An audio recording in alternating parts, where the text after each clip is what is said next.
వెంకటేశ్వరుడి గురించి చెప్తూ అది విగ్రహం కాదు, స్వేచ్ఛయా క్రీడతే తత్ర ఇచ్ఛారూపం విరాజిత. ఆయన అలా నిలబడాలనుకుని నిలబడ్డారు, సాక్షాత్ శ్రీమన్నారాయణుడే అని చెప్పారు.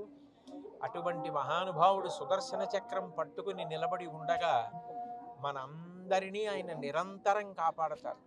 అందుకే ప్రపంచంలో చాలా భాగం ఉద్రిక్తతలతోటి ఉద్విగ్నతలతోటి ఉండి యుద్ధ వాతావరణంలో నలిగిపోతుంటే మనందరం మాత్రం ఈ పాటి ప్రశాంతంగా ఉండగలిగాం.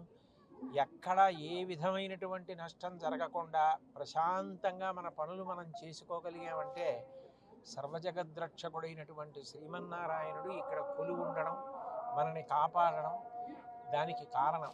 కాబట్టి మనం చెయ్యగలిగింది ఆయన యందు భక్తితో ఆయన చెప్పినట్లు బ్రతికి ధార్మికంగా ఉండడమే మనం చెయ్యగలిగినటువంటి కర్తవ్యం.